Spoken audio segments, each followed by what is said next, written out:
राम राम।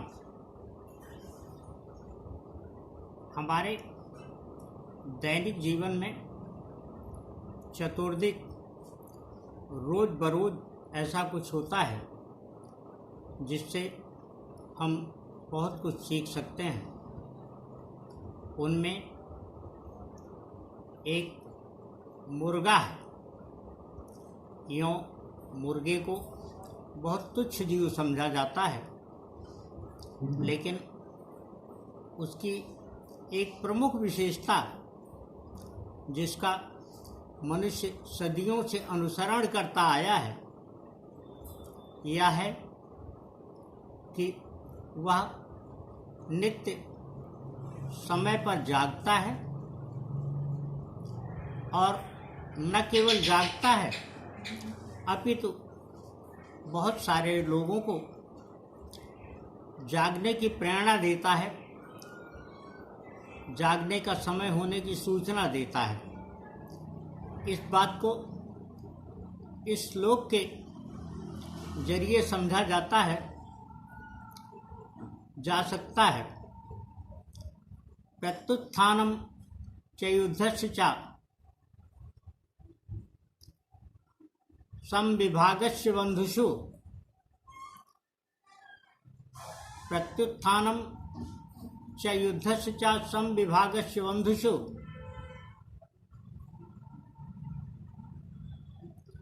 क्रम में च भोक्तम च शिक्षे चत्वारि कुकुटात्।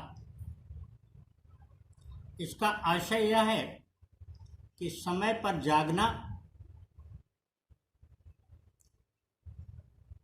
एक दूसरे से लड़ना और भाइयों का यानी अपने साथ के लोगों का हिस्सा झपट कर खा जाना, इसके अलावा आक्रामक होकर के दूसरों का भाग हड़प लेना, यह मुर्गे की आदत होती है। इसमें से एक आदत समय पर जागने को मनुष्य ने अपने लिए सकारात्मक माना और उसकी बांग सुबह सुनाई देने के साथ ही उठ जाने की आदत बनाई। यह परंपरा, यह रवायत सदियों से चली आई है। आज भी भारत के विभिन्न हिस्सों में, विशेषकर ग्रामीण क्षेत्रों में, मुर्गे की भोर की बांग को घड़ी के रूप में समझा जाता है और लोग उसकी बांग सुनाई देने के साथ ही उठकर अपनी निद्रा त्याग कर दिनचर्या की शुरुआत करते हैं और दिन के निर्धारित कामों में जुट जाया करते हैं। इस श्लोक का यहाँ प्रस्तुतिकरण इस अभिप्राय से है कि हमारे आसपास चतुर्दिक ऐसा कुछ न कुछ होता है जिससे हम बहुत कुछ सीख सकते हैं, लेकिन यह स्थिति तभी हो सकती है जब हम अपना दृष्टिकोण सकारात्मक रखें। दृष्टिकोण सकारात्मक रखने पर हमें सदियों उचित और अपेक्षित परिणाम प्राप्त होते हैं और होते रहेंगे। ऐसा हमारी अतीत की परंपरा और हमारे पूर्वजों का विश्वास रहा है। आज हमारे समक्ष जो कुछ भी है शुभाशुभ के रूप में, वह सब कुछ हमारे अतीत का प्रतिफल है, हमारे अतीत का परिणाम है। लेकिन कल जो हमारे समक्ष होगा उसका सृजन आज का वर्तमान करेगा। इसलिए हमें वर्तमान को सुधारने की चेष्टा सदियों सतत भाव से करते रहना चाहिए।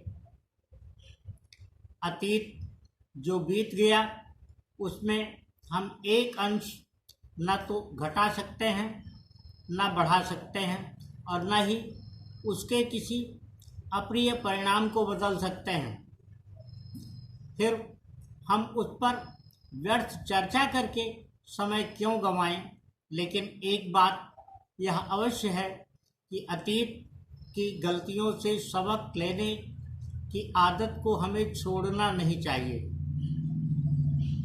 हम आमतौर पर ऐसा करते हैं, चाहते हैं कि लोग हमसे सीखें, लेकिन दूसरे लोग जो करते हैं उससे भी अगर हम कुछ अच्छा हमें प्राप्त करने के लिए प्रयत्नशील हों और उससे कुछ सीखें तो बहुत अच्छी आदत होती है, बहुत अच्छी परंपरा बन सकती है। हम अपनी किसी आदत को नियमतः पूरा करते हैं और उसके साथ साथ यह भी अपेक्षा रखते हैं कि अन्य लोग जो कम से कम हमसे जुड़े हुए हैं वह अवश्य ही हमारा अनुसरण करें, हमारी आदतों को नियम की तरह आत्मसात करें, माने, अपनी आदत में ढालें। लेकिन अगर हम स्वयं को इस तरह की बात में केंद्र बना करके अपने को ही न लपेटे रखें और दूसरे लोगों की बात को भी, दूसरे लोगों के द्वारा किए जा रहे कामों को भी अपने जीवन में कुछ अच्छा उसमें से निकालने और सीखने में इस्तेमाल करें, प्रयोग करें, व्यवहार में लाएं, तो इससे बहुत अच्छी स्थितियां बन सकती हैं।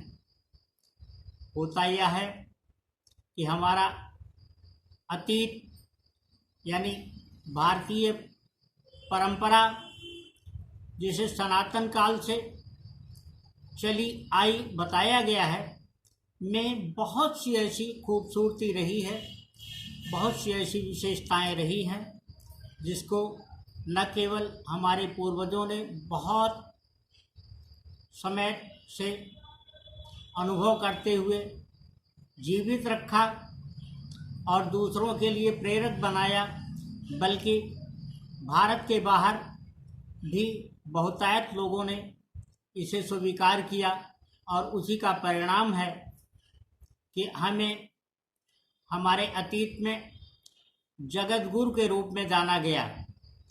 किंतु विदेश की, खासकर पश्चिमी जगत की भौड़ी परंपरा को हमने जब से नकल करना शुरू कर दिया, हमारे जीवन वृत्ति, हमारी दिनचर्या में बहुत कुछ ऐसा होता गया जिसके परिणाम आज हमारे सामने हैं और ये नतायज निश्चित तौर पर हमें कहीं न कहीं किसी न किसी रूप में अप्रिय स्थिति या ऐसी बाधा, ऐसे विघ्न की दशा में ले जाकर के धकेल देते हैं जिसको बाद में स्वीकार करना, अमल में लाना अपने लिए भी कठिन हो जाता है और हम यह सोचने के लिए विवश हो जाते हैं कि ऐसा क्यों है।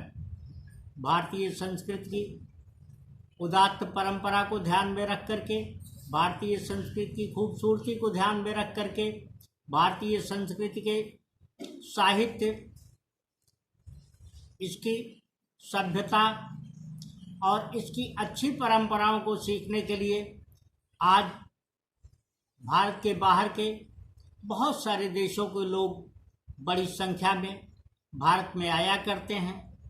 वह यहाँ एक लंबा समय व्यतीत करते हैं, यहाँ से सीखते हैं और वह अपने परिवार, अपने बच्चों के लिए संभव हो पाता है तो उन्हें लाते हैं, अन्यथा यहाँ से हमारी जो खूबसूरती है, हमारी विशेषताएं हैं, उनको समेट करके ले जाने के लिए सन्नद्ध हैं। इसके विपरीत हम विदेश की भौड़ी परंपरा की नकल कर रहे हैं जिसमें हमारी संस्कृति, जिसमें हमारी तहजीब, जिसमें हमारी तरक्की के बहुत सारे गुणों का लोप हो रहा है, जबकि विदेशों में भारतीय संस्कृति के प्रति आकर्षण दिन ब दिन बढ़ता जा रहा है। क्या ऐसा नहीं हो सकता कि हम स्वयं हर रोज अपनी संस्कृति के पिछले पन्नों को पलटें और उनसे कुछ ऐसा निकालने की कोशिश करें, उसको स्वयं अपने जीवन में उतारें, अपने जीवन को उसके प्रकाश में ढालें और दूसरों के लिए प्रेरणा के पुंज बने। अगर हम ऐसा करें तो निश्चित ही भविष्य में हमारे लिए अच्छी स्थितियां होंगी, क्योंकि हमने पहले ही इस बात को कहा कि जो कुछ भी आज हमारे समक्ष है वह अतीत का परिणाम है, अतीत के नतीजे हैं, चाहे वह शुभ या अच्छे रूप में हो या अप्रिय स्थितियों के रूप में। इसलिए वर्तमान को जितना उन्नत, जितना परिष्कृत और जितना अच्छा बनाने की हम कोशिश करेंगे, हमारा भविष्य उतना ही बेहतर होगा। राम राम।